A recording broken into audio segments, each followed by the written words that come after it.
السلام عليكم ورحمة الله وبركاته.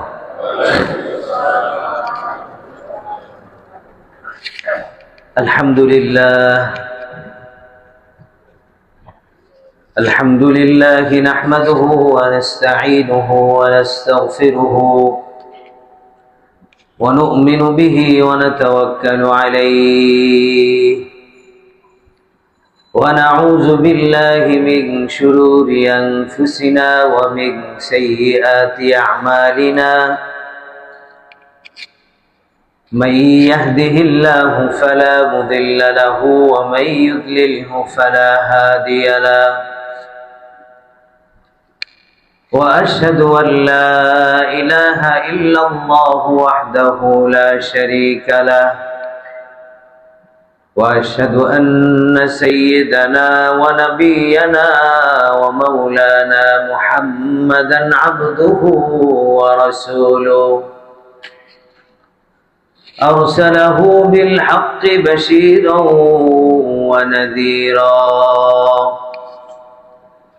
وداعيا إلى الله بإذنه وسراجا منيرا. أما بعد فقد قال الله تبارك وتعالى في كلامه المجيد وفرقانه الحميد: أعوذ بالله من الشيطان الرجيم. بسم الله الرحمن الرحيم.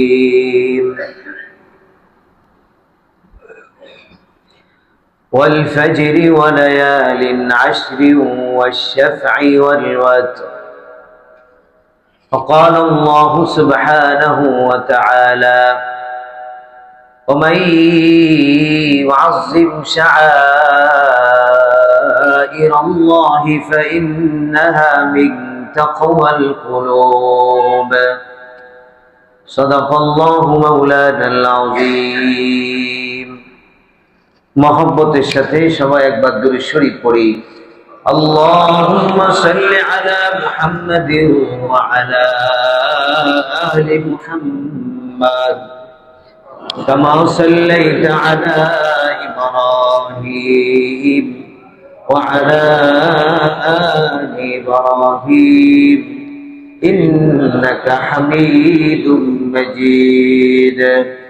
اللهم بارك على محمد وعلى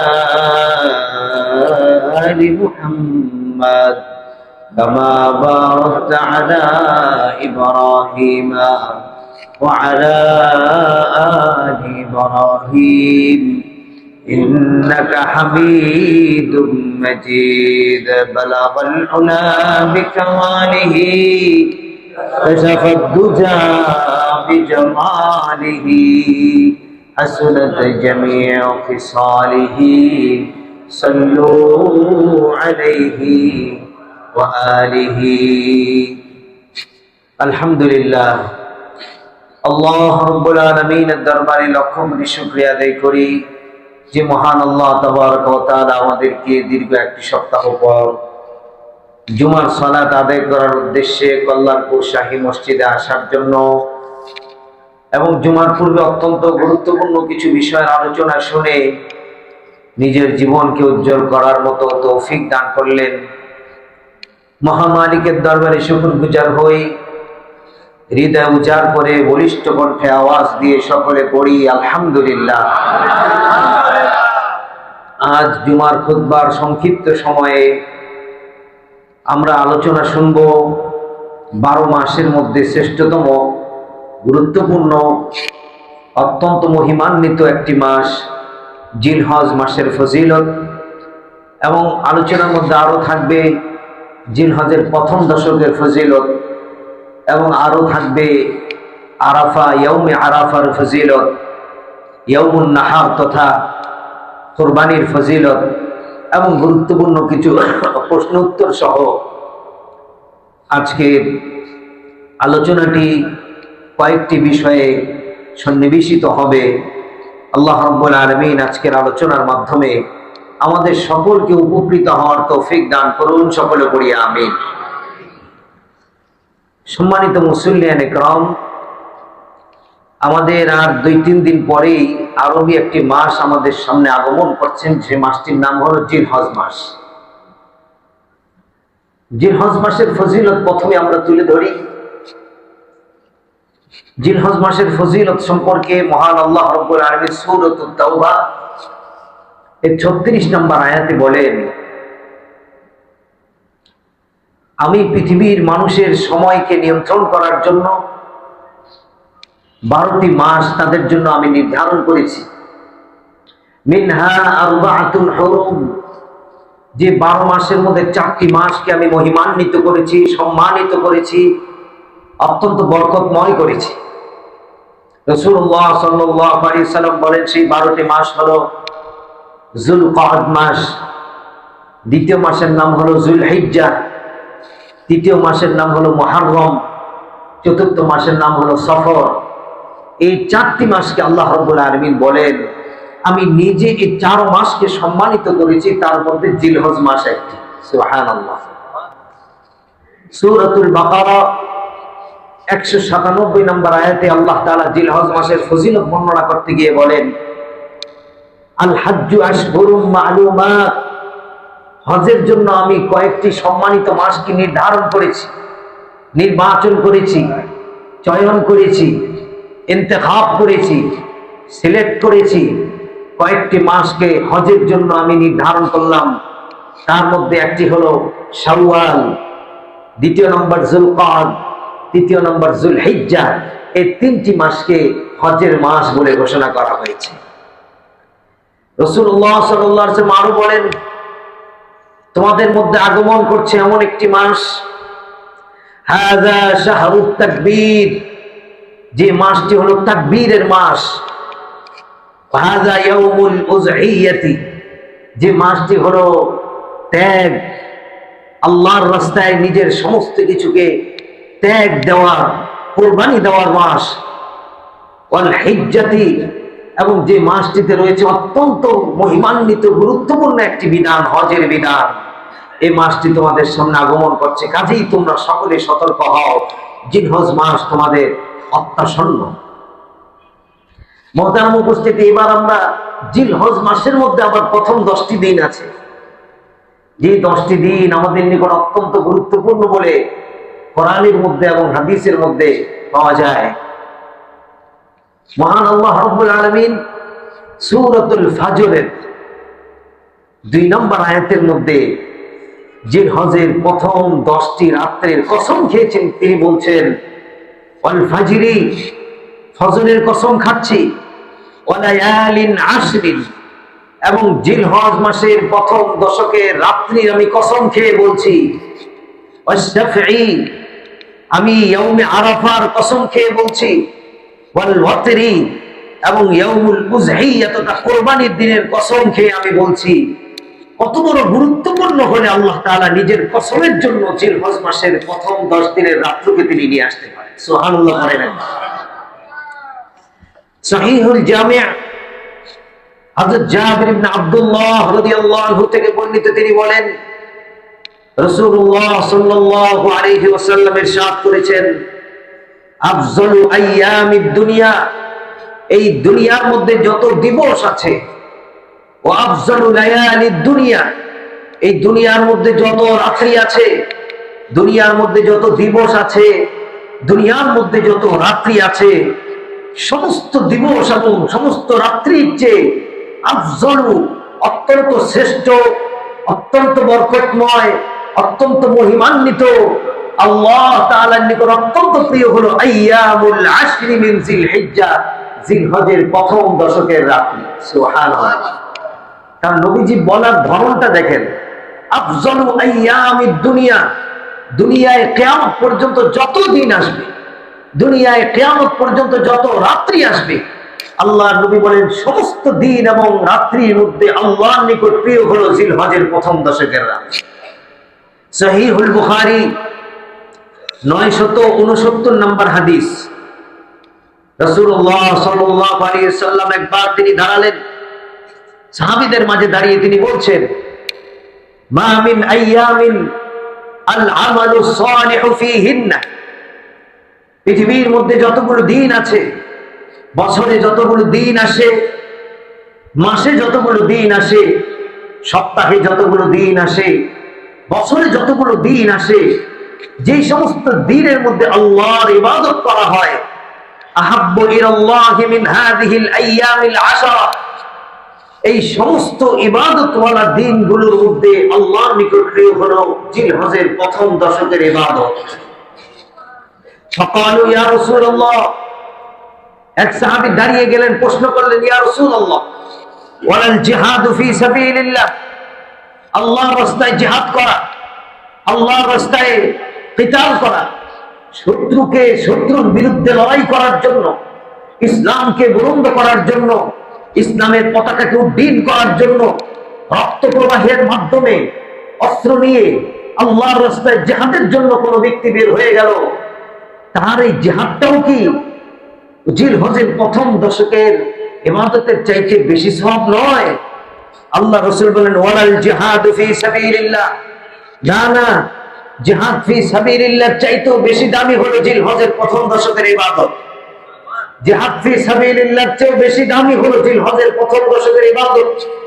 তবে সঙ্গী সাথে মনে রাখো, ইল্লা রাজুলুন খারাজা বিনাফসিহি ওয়া মালিহি ওয়া লাম ইয়ারজি' বিশাইইন, তবে যে ব্যক্তি জিহাদের ময়দানে একেবারেই চলে গিয়েছে, একেবারেই চলে গেল, এবং যে ব্যক্তি নিজে চলে গিয়ে জানটাকে আল্লাহর রাস্তায় দিয়ে দিল, ওয়া লাম ইয়ারজি' ইলা আহলিহি, পরিবারের কাছে আর ফিরে আসতে পারল না, সেই শহীদের ইবাদতটা জিলহজের প্রথম দশকের ইবাদতের চাইতে দামি। এছাড়া অন্য কারো জিহাদ, যে কোনো ইবাদত জিলহজের প্রথম দশকের চাইতে দামি নয়, জিহাদে দামি নয়। আল্লাহর রাস্তায় সমস্ত কিছুকে বিলিয়ে দিয়ে নিজের শক্তি খরচ করে যে জিহাদ করা হয়, রাসূল বললেন বিষয়টি এত গুরুত্বপূর্ণ, তার চাইতেও দামি হলো জিলহজের প্রথম দশকের ইবাদত। আসলে উক্ত কথাটির মাধ্যমে কোন ইবাদতকে খাটো করা রাসূল সাল্লাল্লাহু আলাইহি ওয়াসাল্লামের উদ্দেশ্য নয়। জিহাদ ফি সাবিলিল্লাহ ইসলামের অন্যতম একটি বিধান। জিহাদের মাধ্যমে ইসলামের পতাকা উড্ডীন হয়েছে যুগে যুগে। জিহাদের মাধ্যমে বদর, উহুদ, খন্দকের মাধ্যমে মুসলমানরা তাদের সম্মান কাফেরদের থেকে ছিনিয়ে এনেছেন। কাফেরদের বিরুদ্ধে রাসূল সাল্লাল্লাহু আলাইহি ওয়াসাল্লাম নিজে সশস্ত্র জিহাদ করেছেন, কোরআন এবং হাদিসের মধ্যে আছে। আল্লাহ নিজে ঘোষণা করেছেন। এটার মর্যাদা তার আপন স্থানে দামি, সালাতের মর্যাদা তার আপন স্থানে দামি, হজের মর্যাদা তার আপন স্থানে দামি। কিন্তু রাসূল সাল্লাল্লাহু আলাইহি ওয়াসাল্লাম জিলহজের প্রথম দশকের ইবাদতের গুরুত্ব বোঝাতে গিয়ে তিনি বলেন, ইসলামের বিরাট বড় একটি স্তম্ভ জিহাদ ফি সাবিলিল্লাহ, তার চাইতেও গুরুত্বপূর্ণ ইবাদতের অংশীদার রাখে, দাবি রাখে জিলহজের প্রথম দশকের ইবাদত যে করবে, আল্লাহ তাআলার নিকট তার ইবাদতটি অত্যন্ত প্রিয় বলে পরিগণিত হবে। সুবহানাল্লাহ। হাদিসের মধ্যে আসছে, যে সমস্ত আমলের মাধ্যমে আল্লাহর সন্তুষ্টি অর্জন করা যায়, তার মধ্যে অন্যতম একটি ইবাদতের মৌসুম হলো জিলহজের প্রথম দশক, জিলহজের প্রথম রাত্রি, প্রথম দশকের রাত্রি।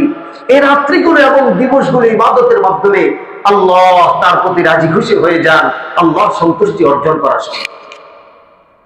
ফাতহুল বারি, বুখারী শরীফের সরা 2 নম্বর খণ্ড 460 নম্বর পৃষ্ঠার মধ্যে হাফেজ ইবনে হাজার আসকালানী রাহিমাহুল্লাহ তাআলা বলেন, ইন্না সাবাবা ফি ইমতিয়াজি আশরি জিলহিজ্জাতি, তোমরা কি জানো জিলহজের প্রথম দশক আল্লাহর কাছে কেন এত দামি?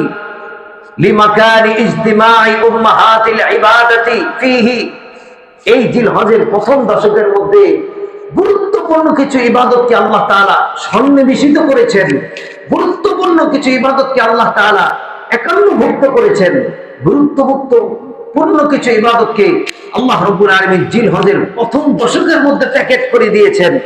রাসূল সাল্লাল্লাহু আলাইহি ওয়াসাল্লাম বলেন, ওয়াহিয়াস সালাত, সেটি হলো সালাত, আস-সিয়াম, সেটি হলো সিয়াম, আস-সাদাকা, সেটি হলো সাদাকা, ওয়াল উযহিয়া, সেটি হলো কুরবানি, ওয়াত তাকবীর, সেটি হলো তাকবীর বলা, ওয়াল হজ্জি ইয়াউমি আরাফা, সেটি হলো হজ করা। সুবহানাল্লাহ। এতগুলো বিষয় একসাথে জিলহজের প্রথম দশকে পাওয়া যাওয়ার কারণে পৃথিবীর সমস্ত দিনের চাইতে জিলহজের প্রথম দশকের দিনগুলো আল্লাহর কাছে দামি। পৃথিবীর সমস্ত রাত্রির চাইতে জিলহজের প্রথম দশকের রাত্রি আল্লাহর কাছে দামি। ইন্না আযমাল আইয়ামি ইনদাল্লাহ তাবারাকা ওয়া তাআলা ইয়াউমুন নাহরি। এই দশকের প্রথম দশকের মধ্যে আবার সবচেয়ে দামি দিন হলো ইয়াউমুন নাহর, তথা কোরবানির দিন। তাহলে পুরো জিলহজ মাসের মধ্যে সবচেয়ে দামি হলো প্রথম 10 দিন। প্রথম 10 দিনের মধ্যে আবার আল্লাহর কাছে সবচেয়ে প্রিয় দিন হলো জিলহজের 10 তারিখ তথা কোরবানির দিন। সুবহানাল্লাহ। মুহতারাম উপস্থিতি, প্রথম দশকে আরো একটি দিন আছে, যে দিনটির নাম ইয়াউমে আরাফা। ইয়াউমে আরাফা, যেটিকে কোরআনের মধ্যে বলা হয়েছে আল ইয়াউমুল মাশহুদ। ইয়াউমুল মাশহুদ সূরাতুল বুরুজের মধ্যে বলা হয়েছে ইয়াউমুল মাশহুদ। তাফসীর ইবনে কাসিরের মধ্যে এর ব্যাখ্যা আসছে ইয়াউমুল মাশহুদ আই ইয়াউমে আরাফা। আল ইয়াউমুল মাশহুদ, সাক্ষ্য দিবসের কসম খেয়ে আমি বলছি, এই সাক্ষ্য দিবসের কসম বলতে আল্লাহ তাআলা আরাফাত দিনের কসম খেয়েছেন। মুহতারাম উপস্থিতি, এই ইয়াউমে আরাফা, আরাফার ময়দানটি কেমন দামি। রাসূল সাল্লাল্লাহু আলাইহি ওয়াসাল্লাম বলেন, ইন্নাল্লাহ তাআলা ইস্তাশহিদু আশ-শাহাদাতা মিন যুররিয়্যাতি আদম। আল্লাহ রাব্বুল আলামিন আদম আলাইহিস সালাতু ওয়াস সালামের সমস্ত সন্তানদেরকে কিয়ামত পর্যন্ত যারা আসবে সকলকে আরাফার মাঠের মধ্যে দাঁড় করিয়ে ইস্তাশহাদাল শাহাদা, আল্লাহ তাআলা একটা সাক্ষ্য চাইলেন, ফি মাকানি না'মান করিবাম মিন আরাফাতা। আরাফার ময়দানের একটি পাশে একটি জায়গা আছে না'মান নামক স্থান। সেই স্থানে আল্লাহ তাআলা সকল বনি আদমদেরকে জমা করলেন। কিয়ামত পর্যন্ত যারা আসবে সকলকে জমা করে আল্লাহ তাআলা বললেন, আলাস্তু বিরাব্বিকুম, আমি কি তোমাদের রব নই? ক্বালু বালা। ওই সময় পৃথিবীর প্রত্যেকটি প্রান্ত থেকে জবাব চলে আসছিল, হ্যাঁ আল্লাহ, আমরা ঘোষণা দিচ্ছি আপনি আমাদের রব। আল্লাহ তাআলা বলেন, বালা শাহিদনা, তোমরা সাক্ষ্য থাকো, তোমরা সাক্ষী থাকো, তোমরা সাক্ষী থাকো। আন তাকুলু ইয়াউমাল কিয়ামাতি ইন্না কুন্না আন হাযা গাফিলিন। কিয়ামতের দিন আবার এই কথা বলতে পারবেন, আল্লাহ আমরা তো গাফেল ছিলাম। তোমরাই সাক্ষী দিলে, আমাকে রব হিসাবে মানবে, আমাকে ইলাহ হিসাবে মানবে, সপ্তাহে একদিন মানবে না, দিনে 5 বার 5 ওয়াক্ত সালাতের মাধ্যমে আমাকে ইলাহ হিসাবে মানবে। আমাকে ঘোষণা দিয়ে যাও। সবাই বলল, হ্যাঁ আল্লাহ মানবো। দুনিয়াতে আসার পর আল্লাহকে ভুলে গেলাম, সপ্তাহে একদিন আল্লাহকে স্মরণ করলাম, 5 ওয়াক্ত আল্লাহকে স্মরণ করলাম না। আল্লাহ বলে, সাক্ষী থাকো, আন তাকুলু ইয়াউমাল কিয়ামাতি, কিয়ামতের দিনে কথা বলতে পারবে না, ইন্না কুন্না আন হাযা গাফিলিন, আল্লাহ আমরা গাফেলদের অন্তর্ভুক্ত ছিলাম। এই কথা বললে লাভ হবে না, সাক্ষী কিন্তু দিয়ে গেলে। এই সাক্ষ্য দিবস, সাক্ষ্য অনুষ্ঠান অনুষ্ঠিত হওয়ার স্থানটাই ছিল আরাফার স্থান। সুবহানাল্লাহ। রাসূল সাল্লাল্লাহু আলাইহি ওয়াসাল্লাম আরো বলেন, মা মিন ইয়াউমিন আকসারু মিন আইয়াতিকাল্লাহু ফীহি আবদান মিনান নার মিন ইয়াউমি আরাফা। আরাফার দিনের চাইতে বেশি মানুষকে আল্লাহ তাআলা জাহান্নাম থেকে ক্ষমা করেন না। আরাফার দিবসে আল্লাহ তাআলা অজস্র, অসংখ্য, কোটি, বিলিয়ন, ট্রিলিয়ন বেহিসাব মানুষকে আল্লাহ তাআলা জাহান্নামের আগুন থেকে আল্লাহ ক্ষমা করে দেন। সুম্মা ইয়াদনু, আল্লাহ তাআলা বান্দার কাছাকাছি আসেন। সুম্মা ইউবাহি বিহিমুল মালায়েকা, ফেরেশতাদেরকে নিয়ে গর্ব করতে থাকেন। উনজুরু ইলা ইবাদি, আমার বান্দাদের দিকে তাকাও। আতাউনি শাহসান ইগবাররা, তারা ধুলি মলিন, চেহারা এলোমেলো, চুলগুলো এলোকেশি, ধুলি অবস্থায়, পরনে কোনো স্যান্ডেল নাই, গায়ের মধ্যে জামা নাই, পাগল হয়ে আমার দরবারে চলে আসছে। আমি ঘোষণা দিলাম, আমি আল্লাহ তাদের সকলকে ক্ষমা করে দিয়েছি।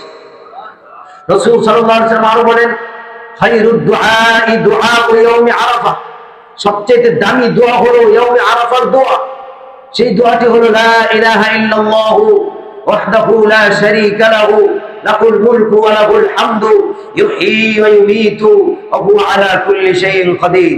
সকলে আমার সাথে পড়ুন, লা ইলাহা ইল্লাল্লাহু ওয়াহদাহু লা শারীকা লাহু লাহুল মুলকু ওয়া লাহুল হামদু ইউহয়ী ওয়া ইউমীতু ওয়া হুয়া আলা কুল্লি শাইইন কাদির। সাক্ষ্য দিচ্ছি আপনি ছাড়া কোনো মাবুদ নাই, আপনি ছাড়া কোনো ইলাহ নাই, আপনি এক, আপনার সাথে কোনো শরীক নেই। আপনি জীবন দান করেন, আপনি মৃত্যু দান করেন, আপনি সমস্ত কিছু করতে সক্ষম। রাসূল সাল্লাল্লাহু আলাইহি ওয়াসাল্লাম বলেন, সিয়ামু ইয়াউমি আরাফা ইন্নী আহতাসিবু আলা আল্লাহ আন ইউকাফফিরা আস-সানাতা আল্লাতী ক্বাবলাহু ওয়াস-সানাতা আল্লাতী বা'দাহু। ইয়াউমে আরাফা দিন যে ব্যক্তি রোজা রাখবে তার পূর্বের এক বছরের, সামনের এক বছরের গুনাহগুলো আল্লাহ রাব্বুল আলামিন ক্ষমা করে দিবেন। আল হাজ্জু আরাফাত, রাসূল বলেন হজ হলো আরাফার দিন। আল হাজ্জু আরাফাত, হজই হলো আরাফা। আল হাজ্জু আরাফাত, হজই হলো আরাফা। মানে আরাফার দিনটাকে কি পরিমাণ গুরুত্ব দিতে গিয়ে নবী বলেন এটাই হজ। সুবহানাল্লাহ। মুহতারাম উপস্থিতি, আমি আপনাদের সামনে এখন বর্ণনা করব জিলহজের প্রথম দশকের গুরুত্বপূর্ণ কিছু ইবাদত। আমরা জিলহজ মাসের ফজিলত শুনলাম, আমরা জিলহজের প্রথম দশকের ফজিলত শুনলাম, জিলহজের ইয়াউমে আরাফার ফজিলত শুনলাম। এখন আমরা জিলহজের প্রথম দশকের কিছু ইবাদত শুনবো, যে মাসটি আমাদের সামনে আগমন করছে, আর 2-3 দিন পরেই আমাদের সামনে আগমন করবে। এক নাম্বার জিলহজের প্রথম ইবাদত হলো বেশি বেশি জিকির করা। সূরাতুল হজের 28 নম্বর আয়াত, ওয়াজকুরু ইসমাল্লাহি ফি আইয়ামিন মা'লুমাত, নির্দিষ্ট কিছু দিনে তোমরা বেশি বেশি জিকির করো। আলামা রাযাকাহুম মিন বাহিমাতিল আনআম, এই জন্য যে আমি পশুর মাধ্যমে তোমাদেরকে রিজিক দিতে যাচ্ছি। সুবহানাল্লাহ। আল্লাহ বলেন আনআম, পশুর মাধ্যমে তোমাদের জন্য রিজিকের ব্যবস্থা করছি। আকসিরু ফীহিন্না মিনাত তাহলিল, কাজেই তোমরা বেশি বেশি বলো লা ইলাহা ইল্লাল্লাহ, আত-তাকবীর বেশি বেশি বলো আল্লাহু আকবার, আত-তাহমিদ বেশি বেশি তোমরা বলো আলহামদুলিল্লাহ। ফাইদা আফাদতুম মিন আরাফাত, সূরা বাকারা 198 নম্বর আয়াতে আল্লাহ তাআলা বলেন ফাইদা আফাদতুম মিন আরাফাতিন, আরাফা থেকে যখন ব্যাক করবে, ফিরে আসবে, ফাজকুরুল্লাহ ইনদাল মাশআরিল হারাম, মাশআরিল হারামের স্থানে এসে বেশি বেশি আমি আল্লাহর জিকির করো, আমি আল্লাহকে স্মরণ করো, কারণ আমি আল্লাহ রাব্বুল আলামিন তোমার স্মরণ কখনো ভুলবো না, এবং তুমি যা চাইবে আমি আল্লাহ তোমাকে তাই দিয়ে দেব। বেশি বেশি আমাকে ডাকো। ফাইদা কাবাইতুম মানাসিকাকুম, হজের কার্যক্রম যখন শেষ হয়, ফাজকুরুল্লাহ কাযিকরিকুম আবাআকুম আও আশাদ্দা যিকরা, তোমাদের পূর্ববর্তী সালাফগণ যেভাবে আমি আল্লাহকে স্মরণ করেছে, জিকির করেছে, তার চাইতে আরো অধিক ভাবে তুমি আমাকে স্মরণ করো, তার চাইতে আরো বেশি করে তুমি জিলহজের প্রথম দশকে, হজের দিনগুলোতে আমি আল্লাহর জিকির করো।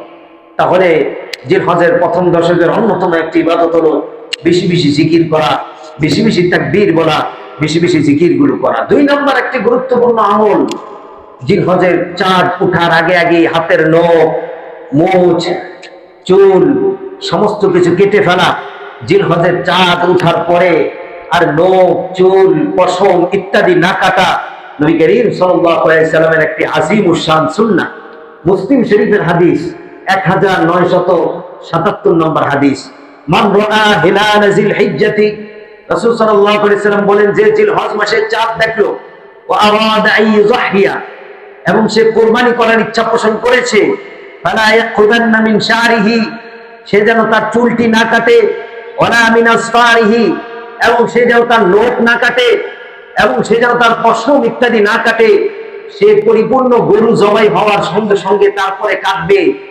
এক সাহাবী দাঁড়িয়ে গেল, ইয়া রাসূলুল্লাহ ইন্নী ফাকিরুন, আমি তো ফকির, ওয়ালাইসা লি বাকারাতুন ওয়ালা শাতুন ওয়ালা যাবিহাতুন আযবাহুহা, আমার তো এমন কোন সামর্থ্য নেই গরু, ছাগল, ভেড়া ইত্যাদি যে আমি কুরবানি করব।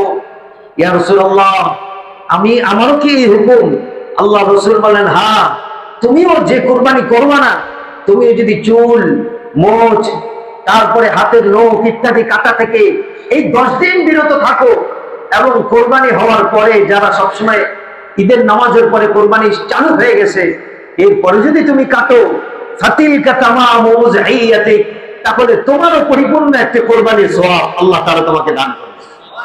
তাহলে যিনি কোরবানি করবেন না তারও এটার মাধ্যমে একটি কোরবানির সওয়াব, আর যিনি কোরবানি করবেন ওই হাজীদের সাথে মিল রাখার কারণে আল্লাহ রাব্বুল আলামিন তাকে হজের সওয়াব দান করবেন। সুবহানাল্লাহ। মুহতারাম উপস্থিতি, এটি শুধুমাত্র যারা কোরবানি করবে তাদের সাথে সীমাবদ্ধ নয়। ছোট বাচ্চাদের চুল না কাটা, ছোট বাচ্চাদের চুল না কাটার প্রতিও গুরুত্ব দেওয়া হয়েছে। আন্না ইবনা উমর রাদিয়াল্লাহু আনহু মাররা বিইমরাতিহি, হযরত আব্দুল্লাহ ইবনে ওমর একদিন রাস্তার পাশ দিয়ে যাচ্ছেন, একজন মহিলাকে দেখলেন তাখুযু মিন শা'রি ইবনিহা, মহিলা তার বাচ্চার চুল কেটে দিচ্ছে জিলহজের প্রথম দশকে ফি আইয়ামিল আশর। ফাকালা, আব্দুল্লাহ ইবনে ওমর বললেন, লাউ আখখারতিহি ইলা ইয়াউমিন নাহর, হায় মহিলা তুমি কি করলে, তোমার বাচ্চার চুলগুলো যদি ইয়াউমুন নাহর তথা কুরবানির দিন পর্যন্ত কাটা থেকে বিরত থাকতে, লাকানা হাসানান, তাহলে আল্লাহ রাব্বুল আলামিন তোমাকেও একটি অতিরিক্ত সওয়াব আর হাসানা দান করতেন। তার মানে নিজেও কাটবো না, ছেলে মেয়েদেরকেও কাটা থেকে এই 10 দিন এটা নাজায়েজ নয় তাদের জন্য কাটা, কিন্তু না কাটার প্রতি উদ্বুদ্ধ করা হয়েছে, পরিপূর্ণ একটি সওয়াব এই পাওয়া যাবে। তাহলে 1 নম্বর আমল জিকির, 2 নম্বর আমল হলো চুল নখ ইত্যাদি না কাটা, 3 নম্বর আমল হলো জিলহজের 1 তারিখ থেকে 9 তারিখ পর্যন্ত টানা 9টি রোজা রাখা। আল্লাহ রাসূলুল্লাহ সাল্লাল্লাহু আলাইহি ওয়াসাল্লাম, নিশ্চয় রাসূল সাল্লাল্লাহু আলাইহি ওয়াসাল্লাম কানা ইয়াসুমু 9 মিন জিলহিজ্জাতি, জিলহজ মাসের প্রথম 9 দিনের রোজা তিনি টানা রাখতেন। ওয়া ইয়াউমু আশুরা, আশুরার রোজা রাখতেন। ওয়া সালাসাতা আইয়ামিন মিন কুল্লি শাহরিন, প্রত্যেক মাসে তিনি 3 দিন রোজা রাখতেন। এই আমলগুলো নবীজি কখনো ছাড়তেন না। নাসাই শরীফ 2417 নম্বর হাদিস। মুসলিম শরীফের মধ্যে আরেকটি হাদিস আছে, আরবাউন লাম ইয়াকুন ইয়াদউহুন্না নবী সাল্লাল্লাহু আলাইহি ওয়াসাল্লাম, নবীজি 4টি আমল কখনো ছাড়তেন না, নবীজি 4টি আমল কখনো ছাড়তেন না, নবীজি 4টি আমল কখনো ছাড়তেন না। এক, আম্মাজান আয়েশা বলেন, সিয়ামু ইয়াউমি আশুরা, মুহররমের 10 তারিখের রোজা, ওয়াল আশরি যিল হিজ্জাতি, জিলহজ মাসের প্রথম 9 দিনের রোজা, ওয়া সালাসাতু আইয়ামিন মিন কুল্লি শাহর, এবং প্রত্যেক মাসে 3 দিন রোজা, ওয়া রাকাতাইনি ক্বাবলা আল গাদাতি, ফজরের আগে 2 রাকাত সুন্নাত নবী করিম সাল্লাল্লাহু আলাইহি ওয়াসাল্লাম কখনোই তিনি ছাড়তেন না। এই জন্য জিলহজ মাসের প্রথম 9টি রোজা রাখা, এটা নবী করিম সাল্লাল্লাহু আলাইহি ওয়াসাল্লামের একটি আদতি সুন্নাত। আমরা যারা পারবো ইনশাআল্লাহ 9টি রোজাই রাখার জন্য আমরা চেষ্টা করব। 4 নম্বর আমল, 9 রোজা রাখা যাদের সম্ভব লাগাতার না হয়, কমস কম আশারি 9 মিন জিলহিজ্জা, কুরবানির আগের দিন 9 জিলহজের রোজাটা রাখা অত্যন্ত গুরুত্বপূর্ণ। এই কোরবানির আগে 9 জিলহজকে পরিভাষায় ইয়াউমে আরাফা বলা হয়। রাসূল সাল্লাল্লাহু আলাইহি ওয়াসাল্লাম এক হাদিসের মধ্যে বলেন, তোমরা ইয়াউমে আরাফার দিন ফজর থেকে তাকবীর দাও, 13 তারিখ আসর পর্যন্ত তোমরা তাকবীর বলবে, এটা তোমাদের জন্য ওয়াজিব। তাহলে ইয়াউমে আরাফার দিন শুরু থেকে 9 জিলহজ ফজরের পর থেকে তোমাদের জন্য তাকবীর বলা ওয়াজিব। হাদিসের মধ্যে আছে ইয়াউমে আরাফা, ফজর থেকে। এখন আমরা যদি সৌদির সাথে ইয়াউমে আরাফা মিলাইতে চাই, তাহলে তো আমাদের 8 তারিখ থেকে তাকবীর বলা শুরু করতে হয়। এই হাদিসের কারণে মুহাদ্দিসিন ইকরাম বলেন, প্রত্যেক দেশের ইয়াউমে আরাফা হলো কুরবানির আগে 9 তারিখ। তবে আপনি যদি বিতর্ক থেকে মুক্ত থাকতে চান, তাহলে 2টি রোজাই রেখে ফেলবেন। ওই 8 তারিখের দিনও রাখবেন, 9 তারিখের দিনও রাখবেন, বিতর্ক থেকে মুক্ত হয়ে যান। কাজেই রাসূল সাল্লাল্লাহু আলাইহি ওয়াসাল্লাম বলেন, সিয়ামু ইয়াউমি আরাফা, কুরবানির আগের দিন, কালকে কুরবানি, আজকে যদি তুমি শুকরিয়া আদায় করে আরাফা রোজা রাখো, এই 9 জিলহজের রোজাটি রাখো, আহতাসিবু আলাল্লাহি আইয়ুকাফিরা সানাতাল্লাতী ক্বাবলা ওয়াস সানাতাল্লাতী বা'দা, আল্লাহ তাআলা তোমার সামনের 1 বছরের, পিছনের 1 বছরের, 2 বছরের গুনাহগুলো আল্লাহ তাআলা মাফ করে দিবেন। এই জন্য সতর্কতামূলক আমরা দুটো রোজাই রেখে ফেলবো, 8 এবং 9। 5 নম্বর আমল হলো তাকবীর বলা, ওয়াল ইউকাব্বিরুল্লাহ, তোমরা তাকবীর বলো, আলা মা হাদাকুম, আমি যে তোমাদেরকে যে হেদায়েত দান করেছি, ওয়ালা আল্লাকুম তাশকুরুন, তোমাদেরকে নিয়ামত দান করছি, এর শুকরিয়া আদায় স্বরূপ তোমরা জিলহজের 9 তারিখ ফজর থেকে শুরু করে জিলহজের 13 তারিখ আসর পর্যন্ত প্রত্যেক নারী এবং পুরুষের জন্য প্রত্যেক ফরজ নামাজের পরে একবার করে তাকবীরে তাশরিক বলা, এটা ওয়াজিব।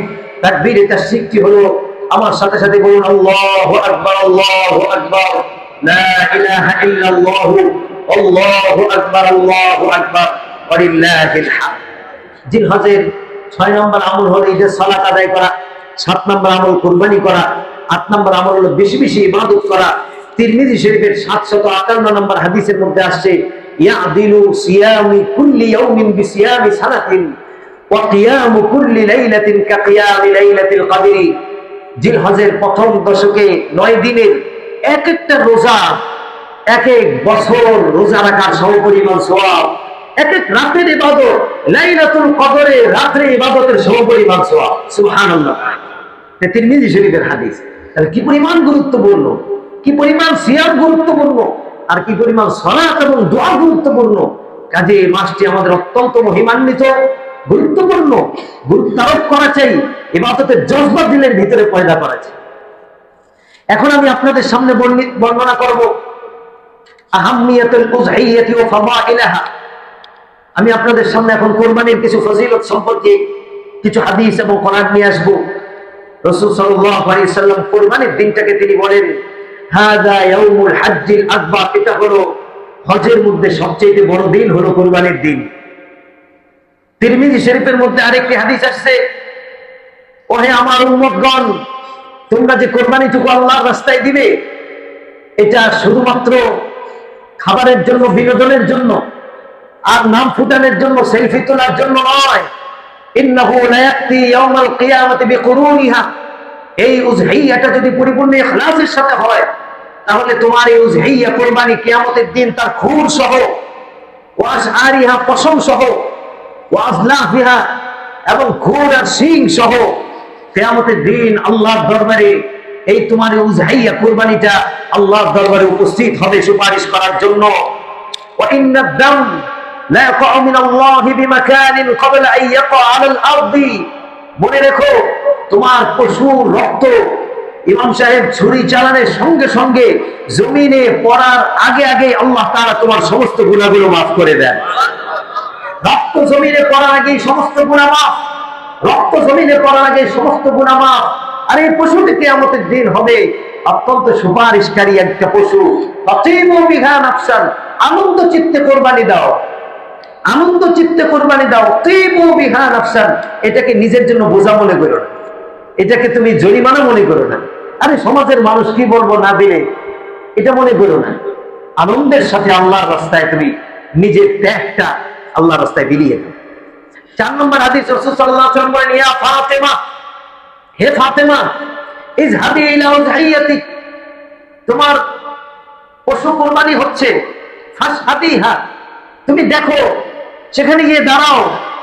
ফাইন্না লাকি বিকুল্লি কাতরাতিন মিনাদ দাম, পশুর প্রত্যেকটি রক্তের ফোঁটার সাথে আইয়াগফিরা লাকা মা সালাফা মিন যুনুবিকি, হে ফাতেমা, প্রত্যেক ফোঁটার সঙ্গে সঙ্গে তোমার সমস্ত গুনাহ আল্লাহ মাফ করে দিচ্ছেন। তুমি পশুর সামনে গিয়ে দাঁড়াও, দেখো। রাসূল আর বলেন, মা, সাহাবী একজন দাঁড়িয়ে বললেন, মা হাযিল আযহি ইয়া রাসূলুল্লাহ, আল্লাহর নবী কুরবানি এটা কি? নবীজি বললেন, সুন্নাতু আবিকুম ইব্রাহিম, এটা তো ইব্রাহিম আলাইহিস সালাতু ওয়াস সালামের গুরুত্বপূর্ণ একটা আবশ্যক সুন্নাত। ফামা লানা ফিহা ইয়া রাসূলুল্লাহ, আল্লাহর নবী আমাদের জন্য কি হবে তাহলে আমরা যদি কুরবানি দেই? আল্লাহর নবী বললেন, বিকুল্লি শাআরাতিন হাসানাতুন, প্রত্যেক পশমে পশমে আল্লাহ তোমার আমলনামায় সওয়াব লিখবেন। একজন সাহাবী বললেন, ফাসুফু ইয়া রাসূলুল্লাহ, ইয়া নবী আল্লাহ, সবচেয়ে পশম বেশি থাকে ভেড়ার গায়ে, ভেড়ার ক্ষেত্রে কি হবে? আল্লাহ নবী বলেন, বিকুল্লি শাআরাতিন মিনাস সুফি হাসানা। শোনো, আল্লাহ তাআলা কখনো বান্দাকে সওয়াব দিতে দিতে ক্লান্ত হন না। যদি ভেড়াও দাও, ভেড়ার প্রতিটি পশমে আল্লাহ তোমার সওয়াব দান করবেন। ইবনে মাজাহ শরীফের 3123 নম্বর হাদিস, মান কানা লাহু সাআতুন, যার উপর কুরবানি ওয়াজিব, ফালাম ইউযহি, কুরবানি দিল না, ফালা ইয়াকুরবান্না মুসাল্লানা, সে যেন আমাদের মুসাল্লায় না আসে। এত বড় গুরুত্বপূর্ণ কথাটি বলেছেন। এই জন্য ফুকাহা ইকরাম সবাই বলেন কুরবানি দেওয়া ওয়াজিব, এটা আমার উপর ওয়াজিব হলে আমাকে দিতেই হবে। মোহতারাম উপস্থিতি, সংক্ষেপে জেনে নেব কার উপর ওয়াজিব। আমার নিত্য প্রয়োজনীয় জিনিস, আমার থাকার ঘর, বাসন কোসন, খাবার দাবার, পরনের বস্তু ইত্যাদি ছাড়া যদি আমার ক্যাশে, আমার কাছে জিলহজ মাসের 10, 11, 12 এই 3 দিন 52.5 তোলা রূপার সমপরিমাণ সম্পদ অথবা টাকা থাকে, এটা সকালে খবর নিলাম, এটা রূপার দাম উঠতেছে, বাড়তেছে, কমতেছে, প্রতিনিয়ত বেশি হচ্ছে। কাজে একুরেট হিসাবটা জানা যাবে একবারে 10 তারিখের আগেই। আনুমানিক 2,30,000 টাকা যদি আমার কাছে থাকে, আমার এই পরিমাণ সম্পদ থাকে, নিত্য প্রয়োজনীয় জিনিস ছাড়া 2,30,000 টাকার সম্পত্তি আছে আমার, এটা 1 বছর অতিক্রম হওয়ার জরুরি না, জাকাতের মতো না। এই 10 দিনে আমি 2,30,000 টাকার সমপরিমাণ ক্যাশ টাকা, স্বর্ণ, রূপা অথবা সম্পত্তির মালিক, আমার উপরে কোরবানি দেওয়া ওয়াজিব।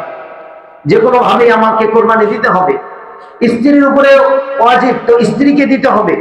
পরিবারের সকল সদস্যদের, এই টাকার মালিক সকল সদস্যদের উপর কোরবানি ওয়াজিব হবে। 51 পরিবার, 4 ভাই, বাবা একসাথে খায়, একসাথে তাদের বসবাস, সবাই মিলে চিন্তা করলো, আচ্ছা আমরা সবাই মিলে একটা ভাগা দিয়ে দিই। 5 ভাই বাপ মিলে সবাই মিলে 1 ভাগা দিছে, কারো কোরবানি আদায় হবে না। 51 পরিবারের সকল সদস্যদের উপর কোরবানি ওয়াজিব বলে সকলকে আলাদা আলাদা ভাগায় নাম লেখাতে হবে। অথবা তারা যদি সকল সদস্য মিলে 7 জন হয়, 7 জনে মিলে একটা গরু দিলে আদায় হয়ে যাবে, যেহেতু এক গরুর মধ্যে 7 ভাগা যায়। কাজেই বিদেশে থাকে 3 ছেলে, 3 ছেলে মিলে বললো বাবা আমগো নামে একটা ভাগা দিয়ে দিও। ওই 3 ছেলে মিলে টাকা পাঠাইছে, বাবা 1 ভাগা দিয়ে দিছে, কারো কোরবানি আদায় হবে না। ওই ছেলেদেরও আদায় হবে না, বাপেরও আদায় হবে না, গুনাহগার হবে। এই জন্য আমাদের যদি প্রত্যেকের উপর ওয়াজিব হয়, সকলের নামে আলাদা ভিন্ন ভিন্ন ভাগা দিতে হবে, ভিন্ন ভিন্ন অংশে আমাদের নাম থাকতে হবে। মোহতারাম উপস্থিতি, কোরবানি আসলে কিছু প্রশ্ন বিভিন্ন জায়গায় ঘুরপাক খায়। পশু হত্যা, এটা মানবতা লঙ্ঘন, এটা করা যাবে না। যারা এই প্রশ্নগুলা করে তারা কি গরু ছাড়া অন্য কিছু খায় না? মুরগি খায়, এটাও তো পশু হত্যা। মাছ খায়, এটাও তো পশু হত্যা। শাক পালা, তরুলতা খায়, এগুলোরও তো জান আছে। কাজেই দেখবেন এই সমস্ত উদ্ভট কিছু প্রশ্ন কোরবানির আগে বিভিন্ন মাথা চাড়া দেয়। ইসলামের মধ্যে অপ্রয়োজনীয় নিষ্ঠুর ভাবে পশুকে কষ্ট দেওয়া ইসলামের মধ্যে নিষিদ্ধ। এজন্য বলা হয়েছে ছুরিকে ভালো করে ধার দাও, যেন সহজে তার জান চলে যায়, কষ্ট দিতে পারবা না। আর যারা এই সমস্ত প্রশ্ন তুলে তারা দেখবেন গরুকে রড দিয়ে পিটিয়ে, মাথার মধ্যে পিটিয়ে, এরপরে এটাকে হত্যা করে এরপরে খায়, কারেন্টের শর্ট দিয়ে হত্যা করে এরপরে খাচ্ছে। গরুর প্রতি কি পরিমাণ অমানবিক আচরণ তারাই করতেছে। মুসলমানরা কোনোদিন অমানবিক আচরণ করে না।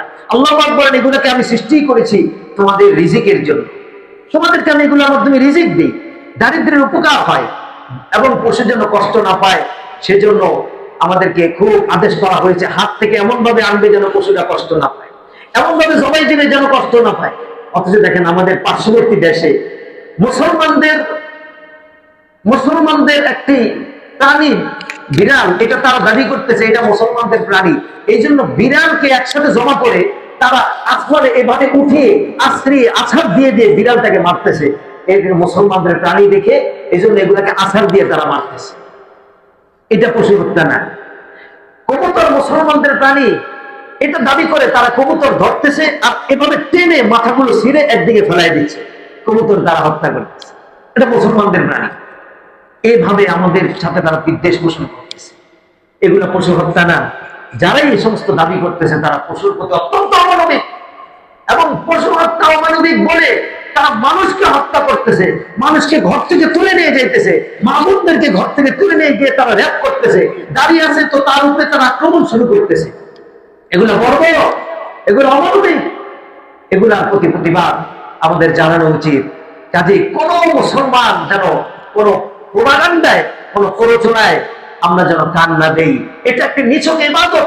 এটা শুধু রক্ত প্রবাহিত করা নয়, এটা রক্ত প্রবাহের সঙ্গে সঙ্গে নিজের আত্মত্যাগ, নিজের হিংসা, নিজের অর্থের লোভ, নিজের ত্যাগ এবং আল্লাহর অনুগত্য এর মধ্যে নিহিত রয়েছে। কোরবানির মধ্যে বিরাট বড় একটা শিক্ষা।